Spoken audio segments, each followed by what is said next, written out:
We are using a place value chart to sketch to add. Our first problem is 357 plus 373. I'm going to start by sketching my first number, which has 3 hundreds, 5 tens, and 7 ones. And then I'm going to sketch my second number, has also 3 hundreds, 7 tens, and 3 ones. As I'm looking at this, before I even start counting it or looking at my values, I'm going to check to see if I have any groups of 10 in a single place value. So here I have 3 and 3 is 6, so that one would not have more than 10. Then I have 5 and 7. Well, that does have more than 10, so I'm going to circle that group of 10. And then I have 7 and 3 more. 7 and 3 is 10, so I'm going ahead and circle that as well. So now as I go to write my values, I'm going to see what I have all together so I can find my sum. So I see 3 hundreds plus 3 more hundreds is 6 hundreds. 6 hundreds have a value of 600. Then I have this group of 10 tens, which is the equivalent to 1 100. And then I have that, so that'd be 100, 110, 120 would be the values of my tens. And then 7 and 3 more is 10. So 10 ones has a value of 10. So as I go to add these together to find my sum, I would have 730. And I can always verify that by counting. So 100, 200, 300, 400, 500, 600, 700, 710, 720, 730. So that matches my sum, and my sum is greater than both of the numbers that I began with, so that is good to go. Let's look at a different example. 199 plus 225.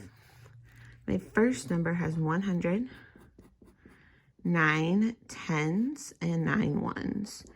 Remember to use that invisible 10 frame instead of just drawing all of your ones or your tens or hundreds all out in a single line. And then my next number has 2 hundreds,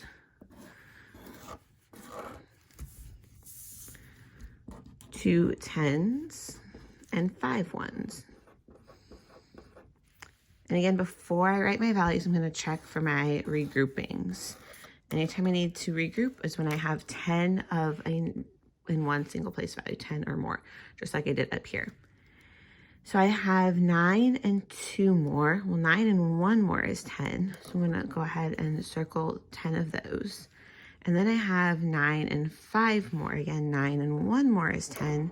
So I definitely have more than 10 there. I don't have more than 10 in my hundreds, so I'm going to leave that as is. So I'm going to add 1 and 2 more is 3. So I have 3 hundreds, which has a value of 300. 10 and 1 more is 11. So it's 11 tens. 11 tens has a value of 110. And if we didn't know that, we could count by 10 to verify. 10, 20, 30, 40, 50, 60, 70, 80, 90, 100, 110. And then my ones, also I have 10 and 4 more, which is 14. So the value of my ones is 14. So as I go to add this, I need to remember that I have 2 numbers that have hundreds. So 3 and 1 more is 4. And then I'm looking at my tens. I have 1 10 here and 1 10 here. So that is 2 tens or 20. And then 4 ones. So my sum is 424. Go ahead and try this problem. And then when you're finished, unpause the video to check.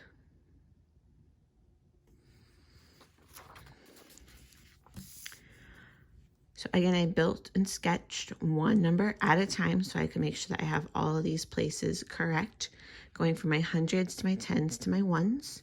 688 has 6 tens, 8 ones, or 8 10, sorry, 6 hundreds, 8 tens, and 8 ones. 137 has 100, 3 tens, and 7 ones. 6 and 1 more is 700, so that would be 700 for my value in my hundreds place. My tens has a group of 10, so that's why I circled that. And 10 more than 100 is 110. And then again, I have a group of 10 in my ones. And so that is 10 and 5 more is 15. So as I added up my hundreds, I had 8 hundreds, and then I saw I had 2 tens, and then 5 ones. So my sum, or the answer to my addition problem, is 825.